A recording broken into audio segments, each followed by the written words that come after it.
What's up, everybody? Tonight we're going to talk about AJ Anthony Joshua versus Jake Paul and more when we come right back.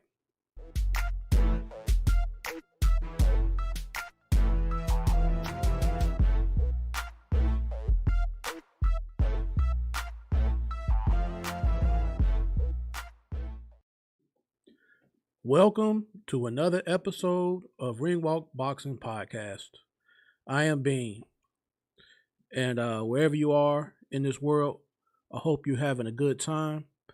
You just chilling on this Sunday. Make sure you hit the thumbs up too as you enter the chat. We're gonna just jump into some boxing talk, but right before I do that, I just want to say shout outs to my cousin Trill, In Your Face Magazine, Kev McFly, and everybody else that's helping to make In Your Face successful. Also, shout outs to my Zone 15 family and my Cincinnati 513 family all around the city.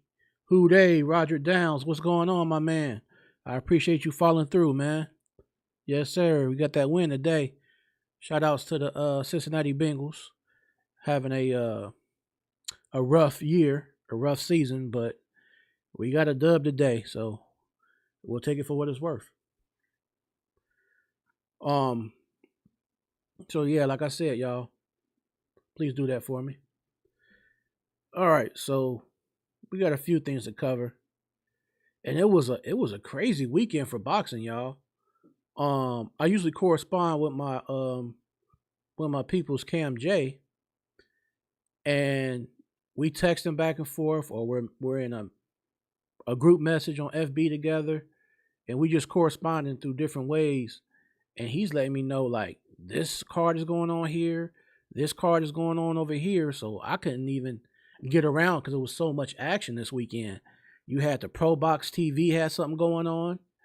We had the Netflix, of course, Friday night, and then over in Nigeria today, Lawrence Okoli fought. Then there was another African card yesterday. So it was just a boxing weekend, like from Friday all the way up into the day. It's been a lot of fights, and I couldn't unfortunately see all of them, but the ones I did get to check out, I at least want to talk about those. Hey, Merry Christmas to you too, Roger Downs, and thanks for pulling up here at Ringwalk Boxing Podcast. So let's jump in and talk a little bit about, right before we jump into the Netflix card, let's just talk about a few fights on the horizon or potential fights. So I really haven't heard much about Jared Anderson on what his next move is or anything confirmed. But Jared Anderson, Big Baby Anderson, out of Toledo, Ohio, hopefully he has something going down here soon. We do know January 31st is confirmed that Teofimo Lopez will be having his showdown with Shakur Stevenson. I saw an interview earlier today, Shakur Stevenson sitting down with the Art of Dialogue. And I'm going to read some of this off to y'all because I like to take notes when I see these different interviews. So shout outs to Art of Dialogue. All right, so Shakur Stevenson said he chose Teofimo Lopez because he knew that's the kind of opponent he needed. He said that would be the type of opponent for him to up his game. He also said he can't be denied as a top guy in the boxing world if he defeats Teofimo Lopez. He also went on to say that Floyd Mayweather told him that he should be the A-side. This is what Shakur Stevenson is telling the Art of Dialogue. Now, if you feel differently, let me know your opinion in the chat. You know what I'm saying? Let me know y'all opinion. Because like I said, all opinions matter here at Ringwalk Boxing Podcast. That's like one of my mottos. All opinions Anybody weighing in? Hey, let's just talk about this. So, do you feel that Floyd Mayweather says Shakur Stevenson should be the A side? Do you agree with this or do you disagree with this? Let me know. Um, Now, Shakur also said Teofimo Lopez was a better opponent than Conor Benn. So he said basically it would be backwards if he took the Conor Benn fight over Teofimo Lopez. I would like to know your opinion about that as well. Do you feel that Teofimo Lopez is a better opponent than Conor Benn? So let me know y'all opinion. Cam J, salute Cam J. What's going on, family? Salute Mike Ware. Uh, Davis, Derek, you said, how can you join the chat? So you mean as far as like on a video? Because if that's the case, you have to give me a few minutes. And hit that like button, please.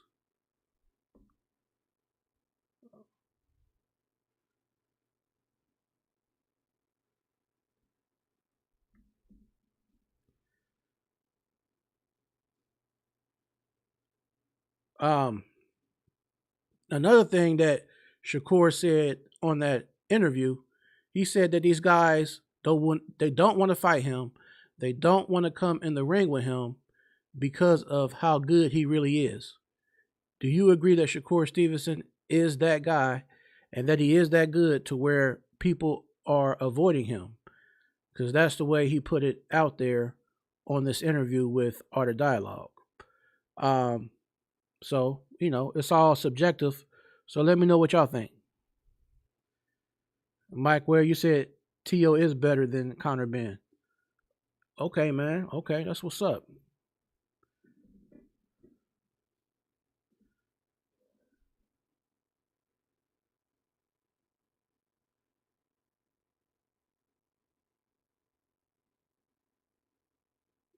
That's what's up, man. So now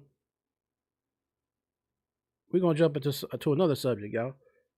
Let's talk about, will Ben Whitaker fight Lyndon Arthur next, or will he fight Craig Richards? Who do you think that they're going to choose? Matchroom, Eddie Hearn and them. Are they going to choose Lyndon Arthur or Craig Richards? We saw Craig Richards do his thing. He definitely has decent power, but sometimes he gets a little reckless with his punch placement. Craig Richards does have power though, decent power. We saw him in a good battle with Joshua Buatsi, a kind of a back and forth fight. And then of course Lyndon Arthur, we saw him come up short against Anthony Yarde. So in my opinion, Ben Whitaker, regardless of who he fights between Lyndon Arthur or Craig Richards, I feel like Ben Whitaker will win. I definitely see him winning and being victorious.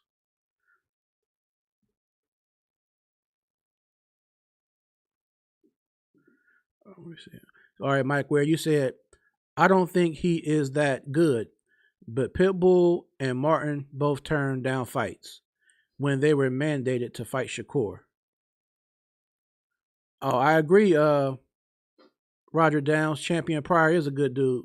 So since we're talking about Cincinnati, shout outs to Champion Pryor, aka Stefan Pryor, the son of the late legendary Aaron Pryor Sr. 513, stand up. All right, so all right, we just talked about the Lyndon Arthur and Shakur Stevenson interview with Art of Dialogue. Let's talk about the Friday night event that we had long awaited for, right? The Netflix card Friday night in Miami, Florida, here in the US of A.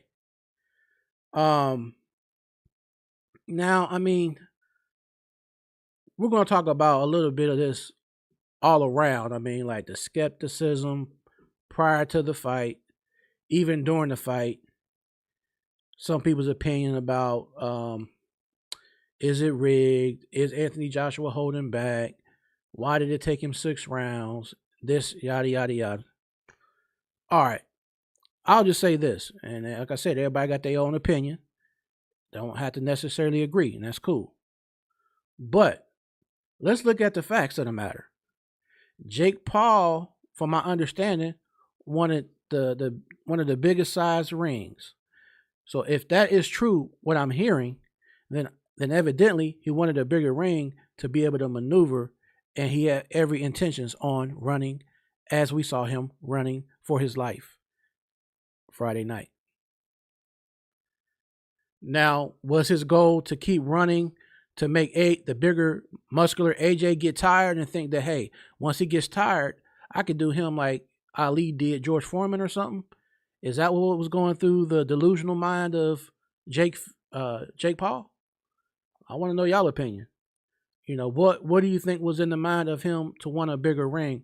Or what was in the mind of Jake Paul that made him run like he was running for his life? It was obvious he did not want to engage, and it's understandable on why he would not want to engage, because the same punch that knocked him out in the 6th round, it would have came a lot earlier if he had fought toe-to-toe with Anthony Joshua. Now, saying that to say, he did not have to choose Anthony Joshua as an opponent. He chose to fight a heavyweight fighter. He could have fought a Bridger weight. He could have fought one of those guys we really don't know about or like that. I don't know if Oscar Rivas is still fighting at Bridger weight. I'm not even sure really all the names at Bridger weight. But what about cruiserweight? Jai Bataya. You know what I'm saying? Or even, I'm pretty sure even David Benavidez, maybe he would have stepped up and went up to fight him at cruiserweight or something. You never know. But he did not have to choose Anthony Joshua. Why he chose him, I still don't understand why.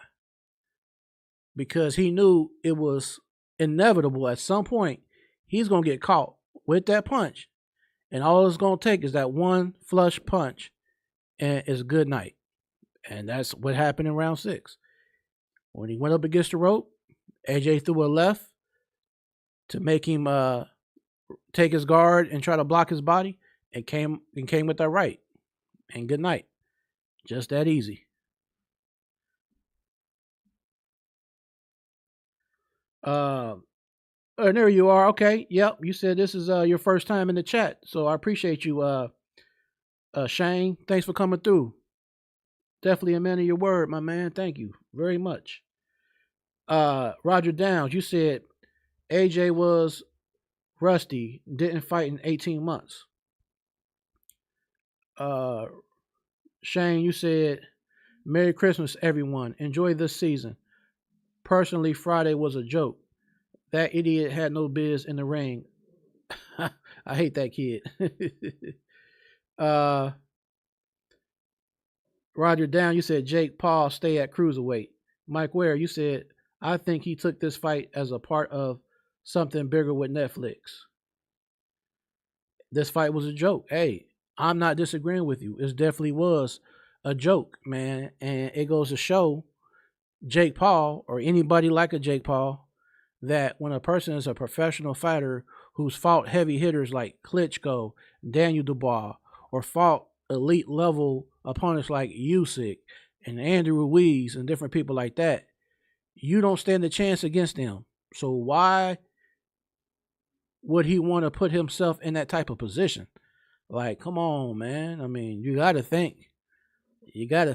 I mean, when you fought Tommy Fury, you lost against him. So what made you think you can go and fight somebody like Anthony Joshua when you couldn't even beat Tommy Fury? If anything, you should have fought somebody on the same level as Tommy Fury. Since you lost to him, you should have fought somebody in that same level as him.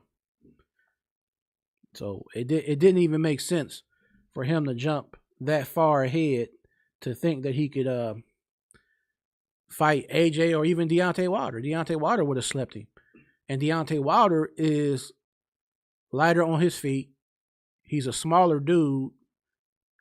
And even though people say he don't pull the trigger, not AJ, but Wilder would have knocked out Jake Paul. I think he would have knocked him out sooner just because he would close the distance better, being that he's not so bulky. I think part of AJ's problem is that he is so big sometimes, unless a person's really going to engage with him and fight back, if they're going to run all night, it's going to be a struggle for somebody like AJ to connect. Absolutely, Shane. Who they, man? For sure, for sure. I see you representing too, man. I appreciate it. All right. So since we're speaking about Anthony Joshua, what do y'all feel about when we know that it's on the horizon that AJ versus Tyson Fury should definitely be locked in for 2026? But from what I'm hearing, both guys are going to fight one more fight before they fight. So I'm hearing on different outlets that why risk rolling the dice to fight somebody else and say, for instance, it's a banana peel. AJ fights whoever and takes the L. Or Tyson Fury fights somebody and it's a banana peel. He takes a L. Now, once again, you're back at the same point as back in the day. Like, a lot of people say AJ said, look, I'll fight Tyson Fury next with nobody else. But then to be fair, Tyson Fury's been out the ring for a while. So should AJ and Fury fight next, it can always be an argument that Tyson Fury lost because he was ring rusty and he had been out the ring for a while. So you kind of don't want to leave no margin of excuses. I think it's best that they both fight a tuna fight, but somebody that they know they're going to beat, not nobody that's going to be risky. I don't know. I think Lawrence Okolie would be too risky, in my opinion, for Anthony Joshua. I'm just putting it out there. Not that it's going to happen, but I think Lawrence Okolie, obviously somebody like Fabio Wardley, them were too risky names for AJ to fight before he would fight a Fury fight. I actually think that AJ should go ahead and fight the guy he was going to fight before the Jake Paul fight happened, Cassius Chaney. Go ahead and fight Cassius Chaney. Do your thing. And then be ready for Tyson Fury in the latter part of next year. But I want to know y'all opinion. Who's an opponent that Anthony Joshua should fight prior to fighting Tyson Fury? Who is a fighter that Tyson Fury should fight prior to Anthony Joshua? Please let me know in the chat, y'all. I agree. Roger Downs, I agree. Joe Burrow is awesome. I do agree. Shane Cater, you said he is excellent opponent. This is a great test. I'm looking forward to it. Cam J, you said AJ versus Fury need to be straight up. An effing tune up for both. Yeah, man. For sure. Roger Downs, you said Joshua fight Luis Ortiz. He is 43. Yeah, he's definitely up in age, man, for sure. We need it immediately, man. Cam J, you better tell it, man. We need Fury versus AJ ASAP. Just good for the sport of boxing, man. And if Fury beats him, if Fury beats AJ, then there's no more argument. You got to say Tyson is the second best heavyweight behind Usyk because he beat AJ. But if AJ beats Tyson Fury like I feel he will, then hopefully they'll start putting respect on AJ's name.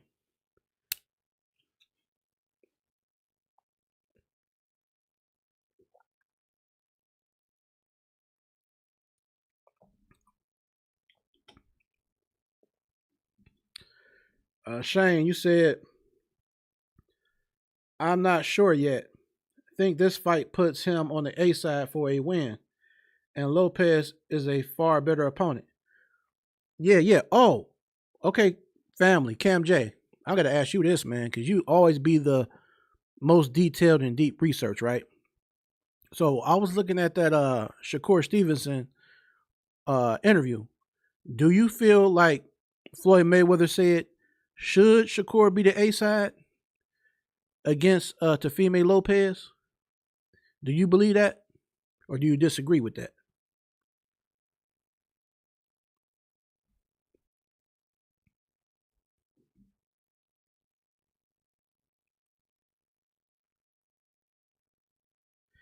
And speaking of Lawrence Okolie, since I threw his name in there with AJ, Lawrence Okolie destroys Ebenezer Tete in 3 rounds.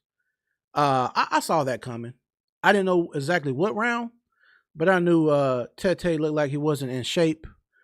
Lawrence Okolie, um, not the most exciting fighter, but I felt like he would destroy Ebenezer Tete as he did. Um, yeah, so I'm pretty sure Ebenezer will probably retire after that loss.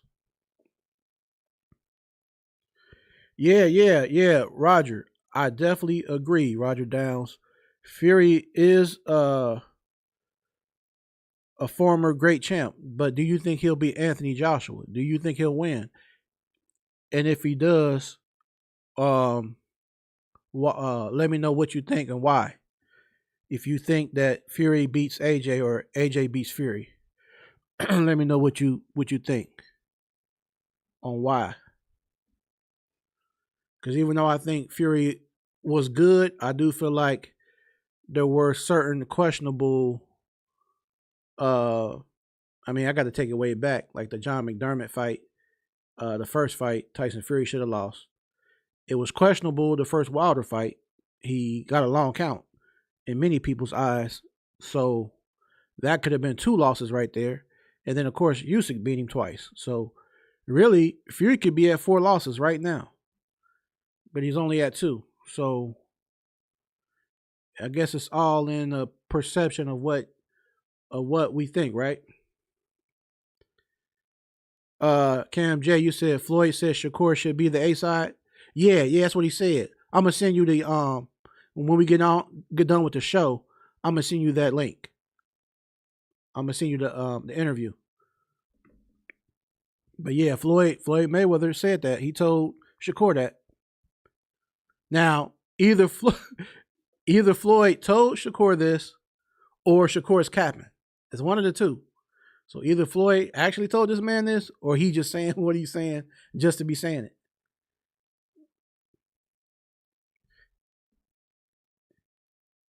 And I think we know how Shakur can get at times. This is the same man that just because he rocks with Clarissa Shields, as you said, Cam J, he felt the need to take to try to big up Carolyn Dubois because he knew that there's that there's that cold war with Clarissa and Alicia Bumgarner. So he felt like, okay, let me throw some shade when he said that on Twitter.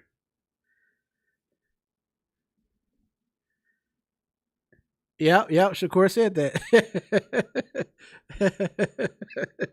I see you laughing. Yep, that's what he said, man. I'm gonna send you that link as soon as this show over, fam. um so shout outs to Salida Promotion on the DAZN main event with Tony Harrison versus Brian Damian Chavez. Harrison was working Chavez, dropping him multiple times, eventually stopped him in the 4th round. Afterwards, Tony Harrison calls out Earl the Truth Spence. Um, Now, of course, Harrison's last 2 losses were by Tim Tszyu and in the Jermell Charlo rematch. Now, would you still edge a ring rusty Earl Spence over Harrison? Spence has been out the ring over 2 years. Um, of course, his last loss was to Bud Crawford, who recently retired. Um, so do you you said Cap Cam J? So do you think if Tony Harrison and Errol Spence happens, Do you think that and we know Errol Spence, he really don't take tune up fights. So I could almost see him looking at this situation and going for it because Spence don't really take tune up fights. So he would probably go ahead and fight Tony Harrison. I mean, Errol just being Errol, you know. And I wish sometimes he did pump his brakes a little bit, and Errol Spence would take a tune up because some of the greatest fighters ever took tune up fights. But Errol, he just don't want to do it for whatever reasons.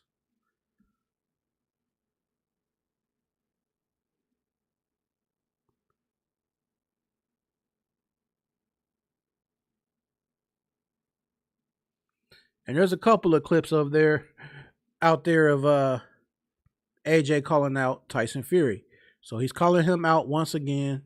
He's put him on notice. So let's see how Tyson Fury responds to this. And hopefully they just put the pen to the paper, man, because all the talking, they've been talking for years, man. It's time for that fight to happen next year for sure. Because if it doesn't happen next year, it ain't going to ever happen.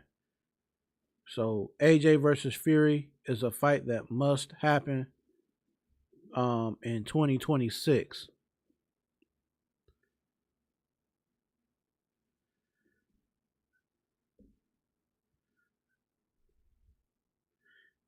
Cam J, you said perfect fight for Arrow to come back honestly and stylistically. I actually love it. Yeah, man. That would be a good fight, man. That would be a good fight. So hopefully they'll make it happen. I don't see why it couldn't happen. I don't see anybody in the way of making it not happen. So we'll see what happens. Or if Errol Spence or somebody from his team responds.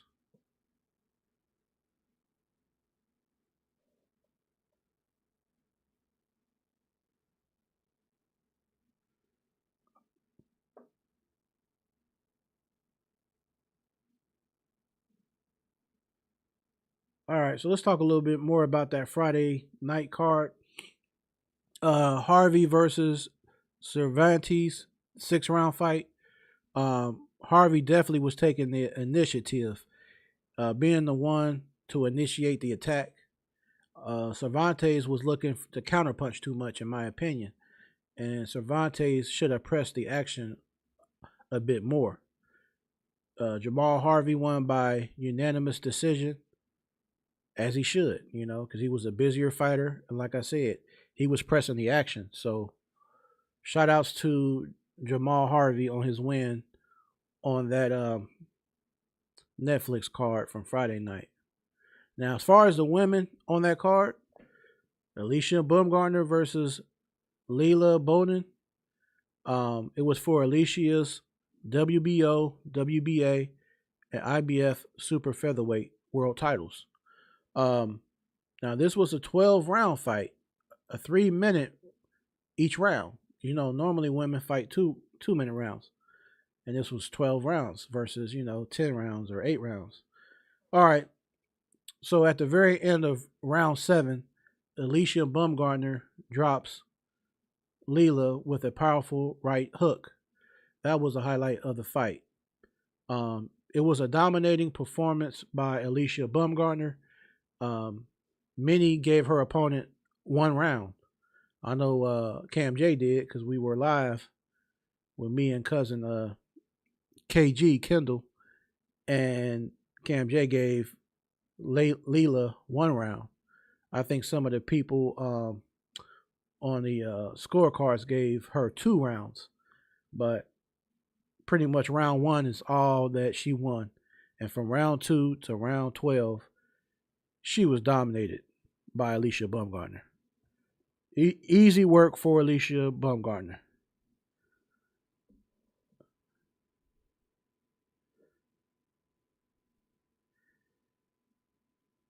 Roger Downs, I think Joshua would beat, you said, Zilly Zhang? Well, he beat him back in the day.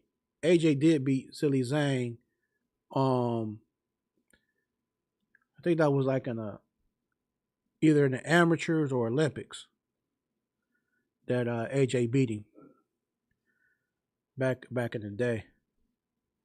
But you know, Zhang is a southpaw, so sometimes those left-handed southpaws give certain orthodox guys issues. And AJ, he's had some issues, of course, with Usyk, as everybody has, because Usyk is very elite. He didn't have problems with Charles Martin or Otto Wallen, but they're not on the level of Usyk, so that's not the best example for me to use. Now, speaking of southpaw, Errol Spence, he is southpaw, so I wonder if that is going to give problems to Tony Harrison. Has Tony Harrison ever fought a southpaw before? Cam J, you would probably know, or Mike Ware, you may know. Has Tony Harrison ever fought a southpaw opponent? Let me know in the chat, please. But back to the women's boxing on that card of Jake Paul versus Anthony Joshua. Alicia Baumgartner, after the fight, she takes another dig at Caroline Dubois, the sister of Daniel Dubois, out of UK. Alicia references Caroline Dubois as a pup who needs to be potty trained. So these are words, fighting words, and hey, you know, maybe Alicia ain't gonna duck that smoke. I didn't think she wanted to smoke, but maybe she does. She feels obviously more confident and accomplished.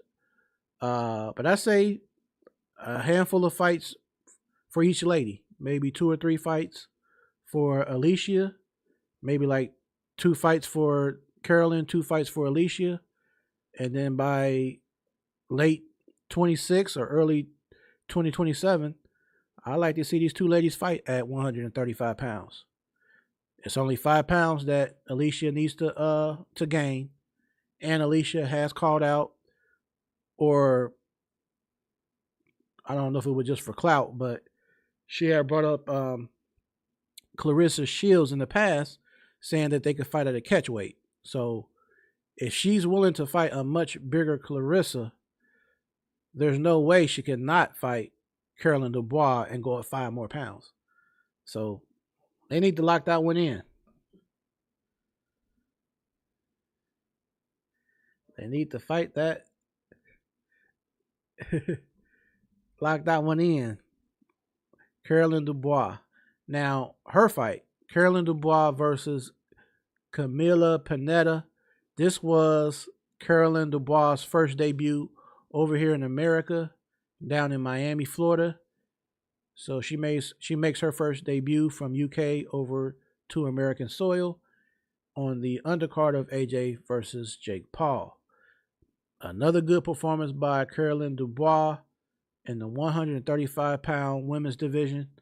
Caroline Dubois showed power, good reflexes, defensive prowess in her bout. Easily winning a unanimous decision. Caroline Dubois defended her WBC lightweight title. Yeah, that's what I like about Caroline Dubois, man. She's not just, she got the power, because when you think of her brother, Daniel Dubois, you think pretty much just power, but he's not the most defensively sound guy. And his footwork is okay, but it's not like great. To me, her footwork is really good. She moves around well. She deflects a lot of punches, and she has a good defense. So I like her because, to me, she is evenly spread on both sides of the spectrum. She has good defense, and she has good offense. Caroline Dubois appears to be the full package.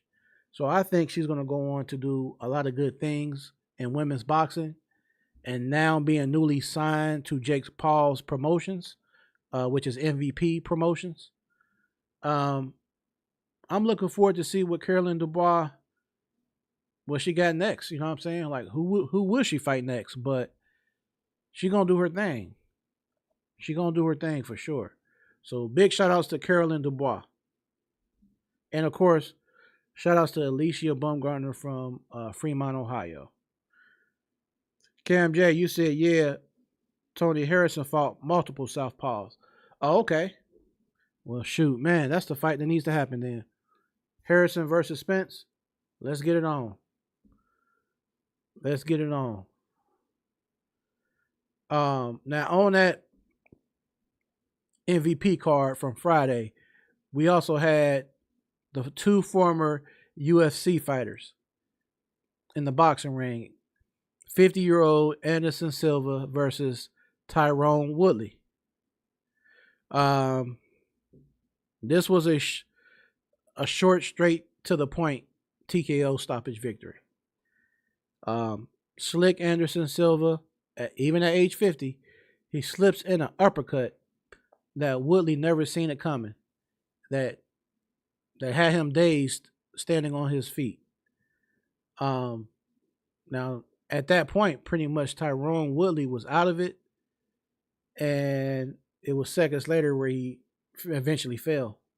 Well, the ref was talking to him like, "Hey, are you all right?" But he was looking over here like he didn't know where he was. So I think it was best that the ref waved that fight off, so he didn't take any further damage. And at the end of the fight, you can see he was kind of upset at losing, but then he also said he understood the ref had his best interest at heart, so he felt like the fight needed to be stopped. So man, I mean, being 50 years old, man, Anderson Silva looked good, man. He actually looked really good. Cam J, you said Silva cooked. Hold on. I gotta read this one. You said Silva cooked Woodley. Woodley can't box. Absolutely, man. He got cooked for sure. I have to agree with you, man. 1000%. He got cooked. And make sure anybody coming in, please hit the thumbs up. If you're just coming in, please hit the thumbs up. Oh, also follow my Twitter, y'all. I'm on Twitter a lot more. Shout outs to Cam J and Brunch Boxing and a few other people. They really are heavy on Twitter, so I'm more or less am gravitating over there a lot. I'm still on Facebook, but I'm going to be on Twitter, I would say maybe 75% of the time. So come over to my Twitter page because it's straight boxing. All about boxing and nothing else. Ringwalk Boxing Podcast on Twitter. Also, you can follow my TikTok, and we have a link tree in the description area below. Yep, and we say Twitter, but it's called X. X is Twitter. The same thing.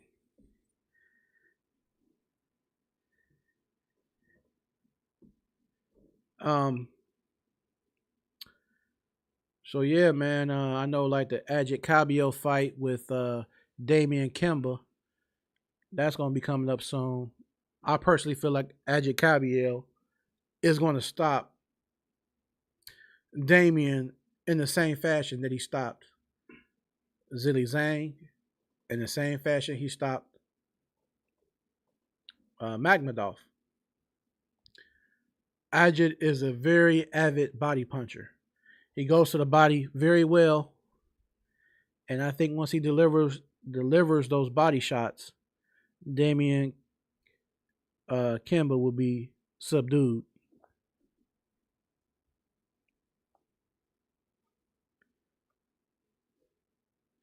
Cam J, you said I still call it Twitter. Yes, sir. Um, so yeah, we got that going down. Then of course we got I want to say in February, is it? With the Clarissa Shields and Franchon Cruz de Zern up in Detroit, Michigan. Let me double check that fight date.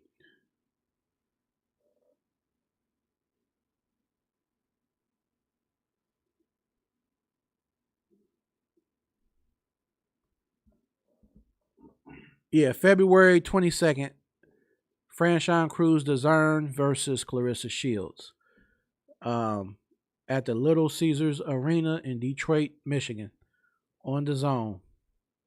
I feel like Clarissa's going to win that fight on a decision win. And that's not to say that Franchon hasn't grown as far as a boxer from 10 years ago when he fought. Now we move up to date 10 years later.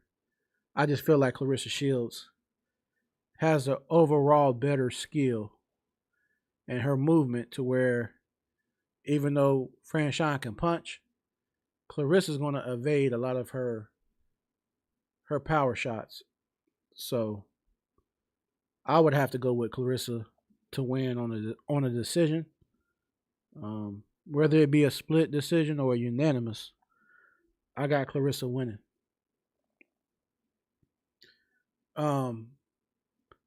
Now, really soon we're gonna be having the fight with the up and coming phenom over there in UK, Moses and Tuma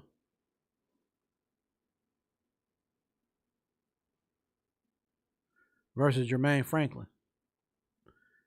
Their fight date is January the 24th, and they will be fighting in Manchester, England. Roger Downs. Twitter is a little bit different than Facebook. It's just really, I can say it's like Facebook on steroids.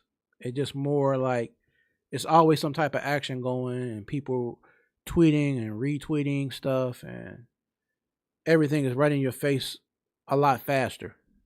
I mean, the way that Cam J, when he had a special guest, Brunch Boxing on his podcast, he called it the Wild Wild West.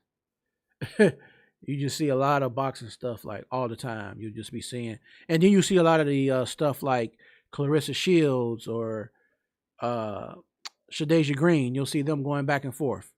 You'll see Clarissa say something about her. She'll say something back. You'll see Tank Davis say something about Shakur Stevenson, and Shakur will say something back.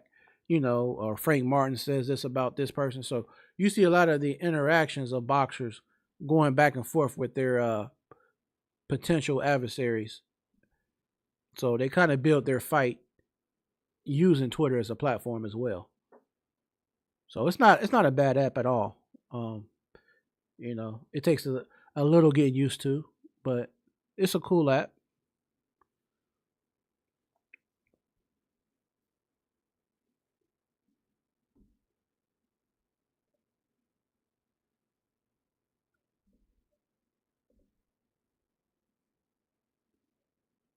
Yeah. Threads is all right too, for sure, JC. Yeah, Threads is all right. I agree, Roger. Silva is a beast at age 50. He's definitely a legend. He's definitely a legend. So I wonder, as far as Lamont Roach Jr. and Pitbull Cruz, are they going to run it back? Is that official? Was it a clause or? Well, I know with Lamont Roach Jr. having a hand injury, I'm pretty sure he's going to need time to heal his hand. So the question is now, what will Pitbull do while Lamont Roach Jr. is healing his hand? Does Pitbull fight another opponent? Maybe the winner of Tafime versus Shakur that Pitbull Cruz could fight?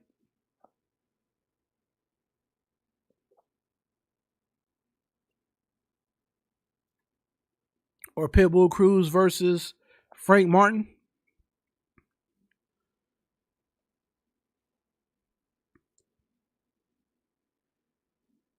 Top Dog 365. Salute. Thanks for coming through. You said Pitbull said he give the rematch.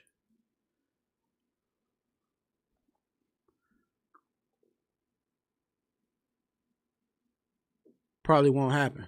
Okay, okay. I guess that's the type of situation to where only time will tell. Only time will tell if they rematch or whatever. But with Lamont Roach being injured still, with his hand being injured, I guess it leaves the floor open for other people. In the meantime, now just say hypothetically, if Pitbull Cruz fought um, Frank Martin, that would be a good fight to me. And I think Frank Martin could win that fight. I think Frank Martin could actually beat Pitbull, but that'd be an interesting matchup. Um, Top dog, you say I want to see Pitbull against another strong Mexican. Yeah, man. Because when they fight, most of them is pressure fighters. So if he fights another strong Mexican, it's gonna definitely be a war and a lot of toe to toe action. Plenty of toe to toe action.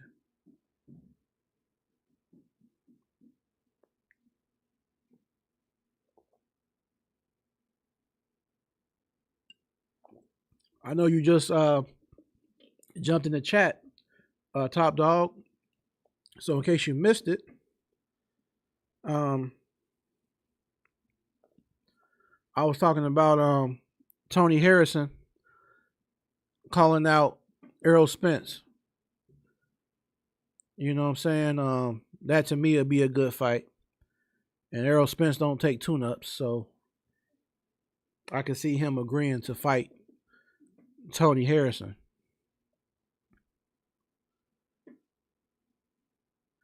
And then as far as like Anthony Joshua, he's called out Tyson Fury yet again. So hopefully he does not get the runaround, and us as fans, we get to see that fight in 2026, man. Anthony Joshua versus Tyson Fury is the fight we all want to see.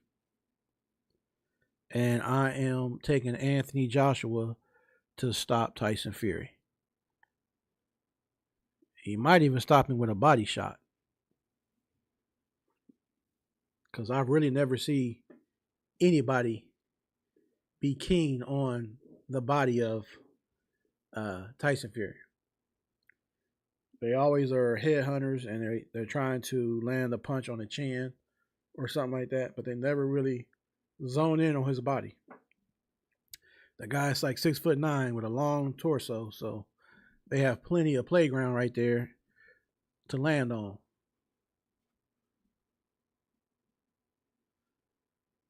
Um, Another thing, top dog, Shakur Stevenson versus Teofimo Lopez. Do you have a prediction on that one?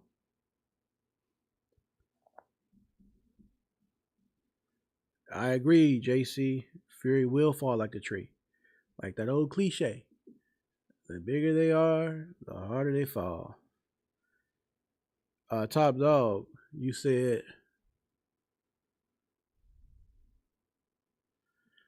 Earl versus Tony Harrison. That'll be a good one. I think Earl Spence may come back in 2026. If he don't, he will probably retire. Yeah, man.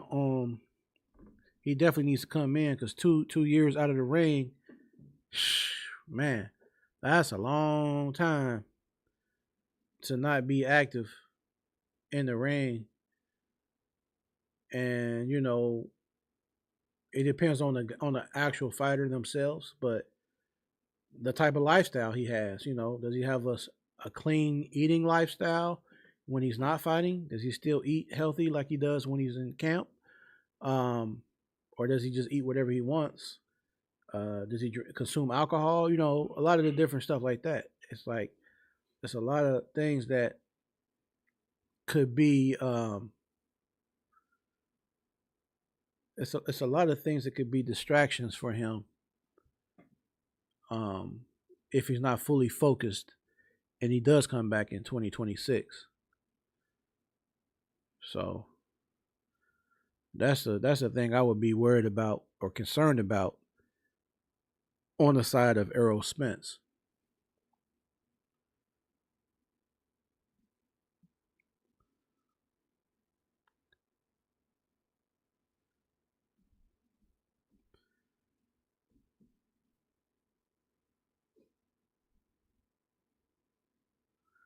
Uh Roger Downs. Imagine Evander versus Usyk in their prime. A lot of people had that fantasy match, man.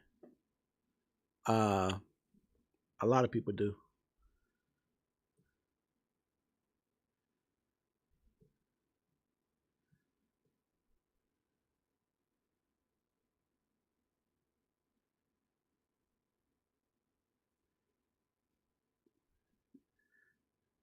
Yeah. Whoever you are, John No Jovi, go away and stay away. We don't deal with the disrespectful chats here. We all grown here and we're gonna keep it polished.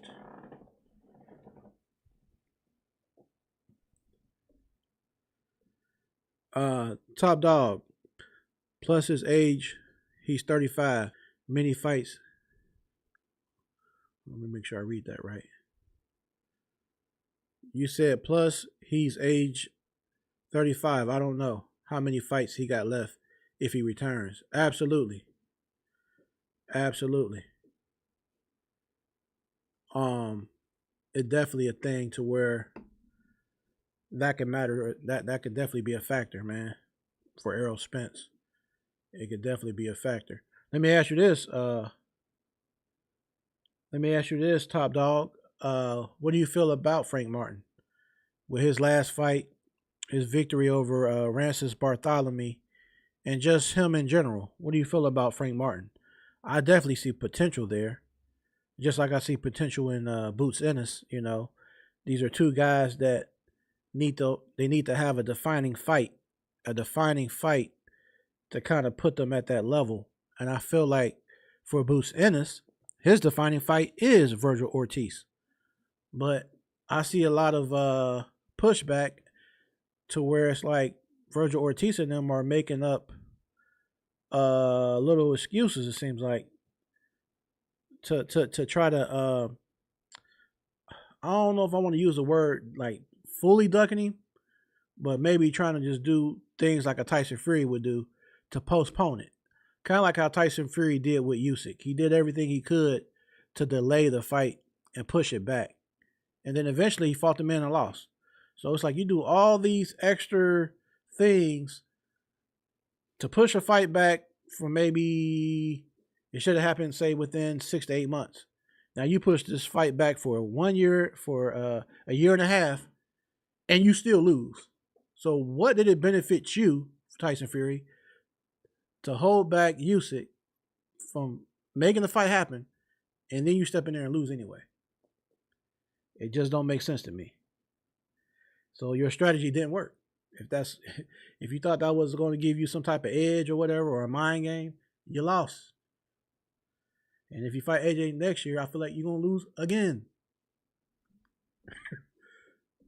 So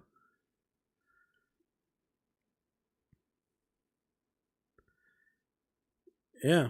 So so what do you think, Roger Downs? What do you think about Shakur Stevenson versus Teofimo Lopez, man? What is your pick? What's your prediction?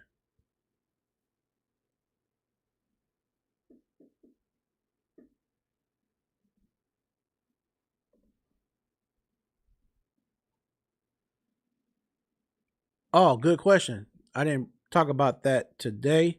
I did on my last, I think, live. Is that Usyk versus Deontay Wilder? From what Deontay Wilder is saying, they're having very good progress. It's not official, but it looks like it's going to happen. Because pretty much Usyk came to Wilder saying that's the fight he wanted. So I feel like if Usyk asks for it, they're going to do their best to roll out that carpet for him because he's a two-time undisputed champ and he earned his respect. So if he says I want Deontay Wilder next, they're gonna probably do everything in their power to make sure they get Deontay Wilder standing across from him in the ring.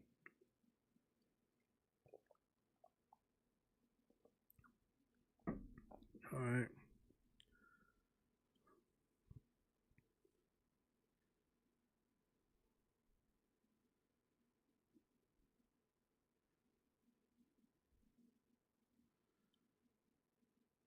Top dog, you said, bro, I like Frank Martin. It's just hard for me to see him beating the champions at 140. I mean, I mean, I guess, I mean, there is some competition up there at 140, but we're gonna see. You know, Richardson, Hitchens, and them up there. Um, Keyshawn Davis. I mean, it's some good guys at 140. Pitbull Cruz, Lamont Roach.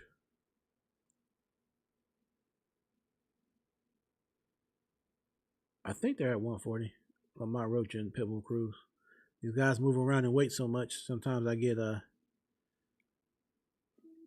be slightly off. I'm trying to think, was they fighting at 135 or 140? But yeah, man, there's some good guys out there, man, for sure. Roger Downs, you said not sure about that one. Yeah, man, it's a 50-50 to Fime and Shakur, but I'll say what I said from the get go. I feel like Tafime definitely has the style to beat Shakur Stevenson. He definitely has the perfect style to beat him. So if he can tap into, you know, what he knows to do, he can make it happen. You know, he can make it happen.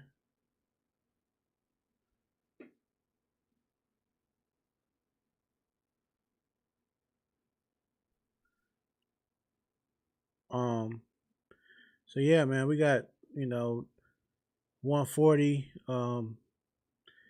Gary Antoine Russell, Matias, and them guys. So we'll just see, man. We're gonna see what all unravels in that division, especially what happens after Tafime and Shakur actually fight. Once the results are in, let's just see whatever the winner, whoever the winner is, see what decision they make next. Um, and as far as Devin Haney, I'm not sure who he's going to fight right now. Uh, so we'll see. I mean, it's nothing official, but um,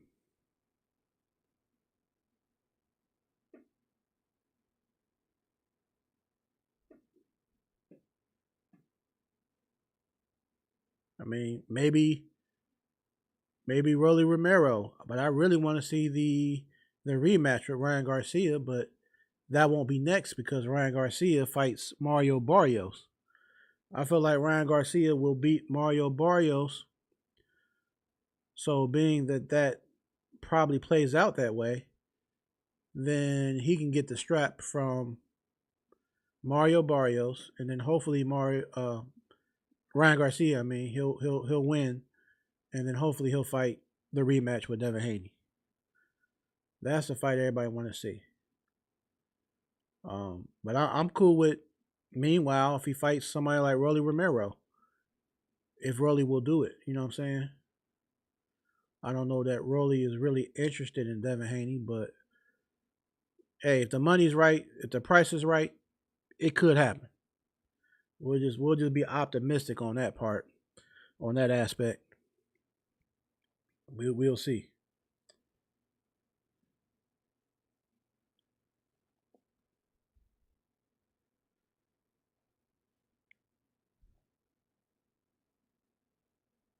And make sure you hit the thumbs up button if you haven't hit it yet. Also, for those who may come in later to rewatch it, because I know some people are tied up on Sundays. So if you catch this later tonight or tomorrow or this week, when you come in, please hit the thumbs up. And also hype up the video. Go down there on the comments and slide over. It'll say hype. Hit that hype button, please.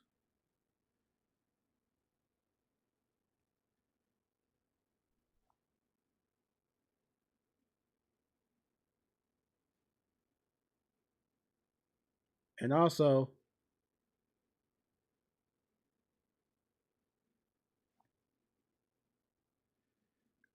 down there, we got the Venmo where you could, if you want to help this channel grow, you can make donations on Venmo.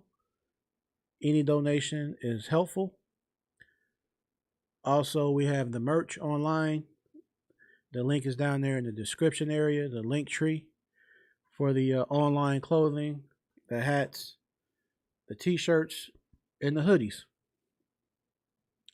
So we're going to get ready to wrap up tonight's segment. I want to say special thanks to my brother JC. And I want to say big shout outs to everybody who represented on the panel, on the chat. And we're going to be back here next week, like we are every Sunday at 6 p.m. Eastern Standard Time. And make sure you follow me on X, also known as Twitter, TikTok, and I will catch you on the next round. Peace.